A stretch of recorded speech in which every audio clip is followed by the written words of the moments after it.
picture this. It's your very first night with a brand new Cavalier King Charles Spaniel puppy. Oh yeah, a very long night for a lot of people. Right.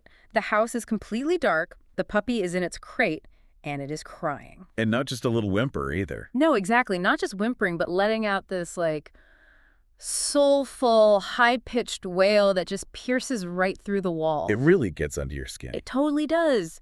You're lying in bed, staring at the ceiling, completely exhausted, and honestly wondering, did I just make a massive mistake? Which is such a universally overwhelming feeling. Yes, exactly.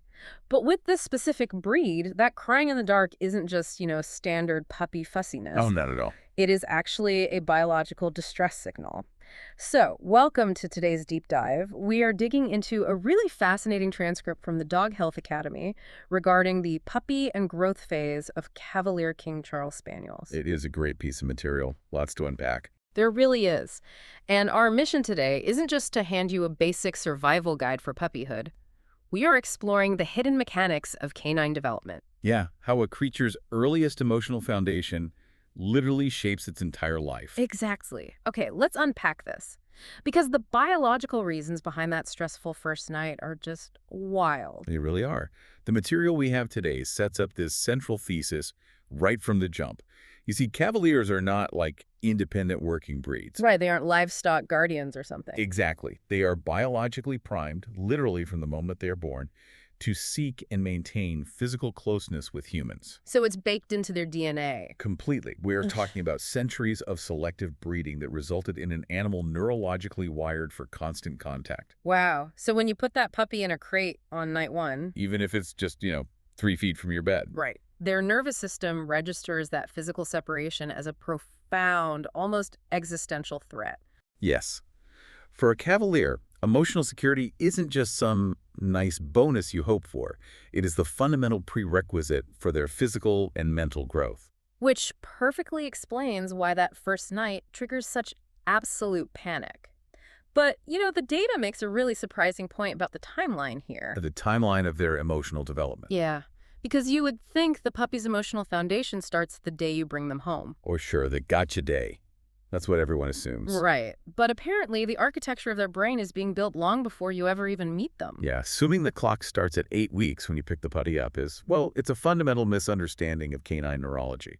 Wait, so if an owner assumes they are starting from scratch at 8 weeks, are they already behind? In a way, yes. The groundwork for a confident adult dog actually begins in the whelping box with the litter and the breeder. Wow. Okay, so how early are we talking? Well, when they're born, they're entirely helpless, eyes closed, ears sealed. But right around the 3 to 4 week mark, their sensory organs come online. Ah, okay. And that's when a critical neurological window opens. Behavioral scientists call this the primary socialization period. It's like jumping into a language class halfway through the semester. You have to pick up exactly where the breeder left off. That is a great way to put it. You can't just start with the alphabet because the phonetics and the grammar rules were already laid down by the breeder during that window. So what exactly is a good breeder doing during that 3 to 4 week window? Well, the puppy's brain is uniquely plastic at this stage. Reputable breeders introduce what researchers call mild novelty. Mild novelty, like what specifically? Things like laying the puppy on different textures, or playing recordings of thunderstorms or vacuum cleaners, but at very, very low volumes. Oh, I see, so it's not scary. Right. And handling their paws and ears daily. They're essentially vaccinating the puppy against future stress. Vaccinating them against stress, that is fascinating. By presenting these tiny, manageable challenges, they ensure that when the dog eventually encounters something unfamiliar, the brain's default pathway fires toward curiosity. Instead of just instantly triggering the amygdala's fear response. Precisely.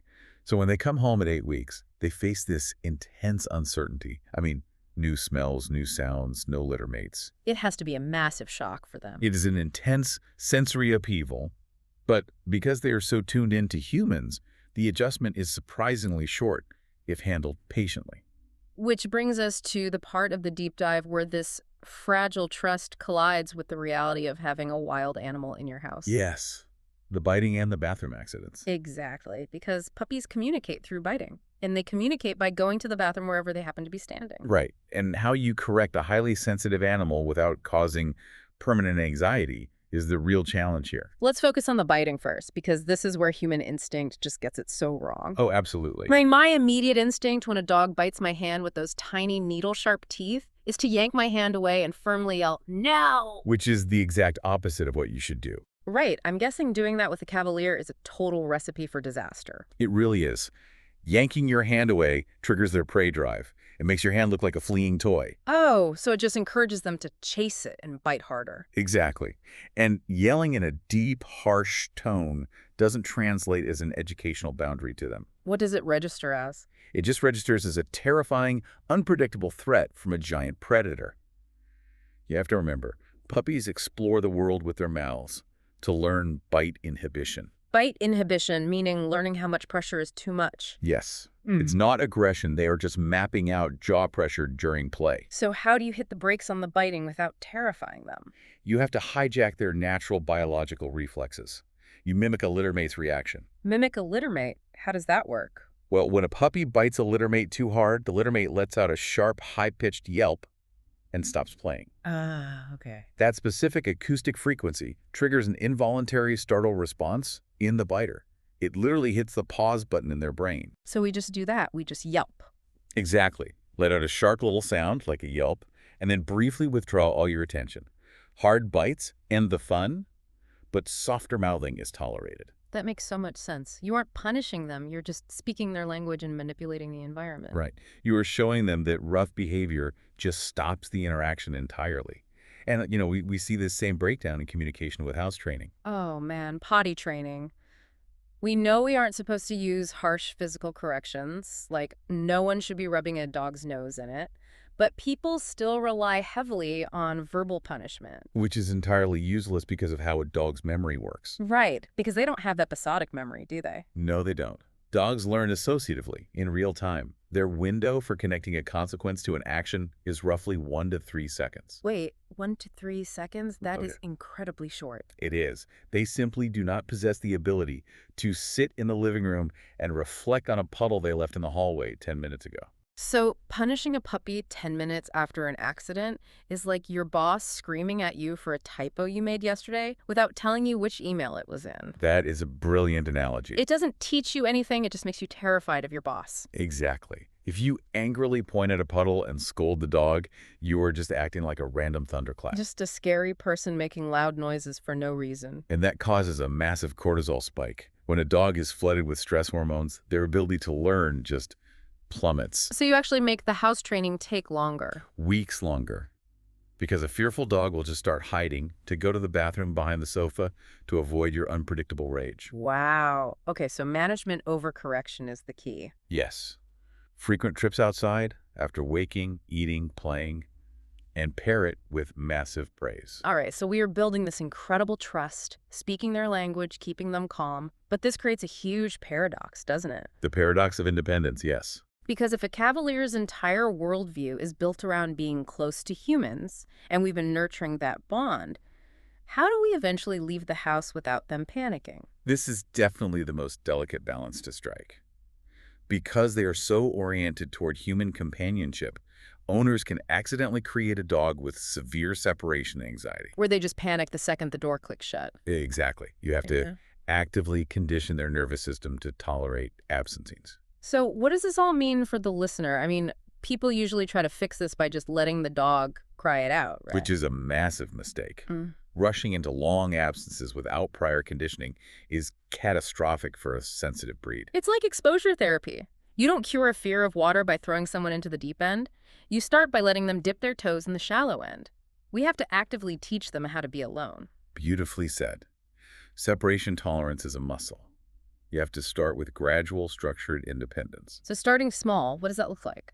It means leaving them alone in another room for just a matter of seconds while you are still home. Literally just seconds. Yes. Step out, shut the door, and return before they even have a chance to panic. You are teaching the puppy that alone time is temporary and safe. Which brings us back to the crate. On night 1, the crate was the source of all that wailing. Right.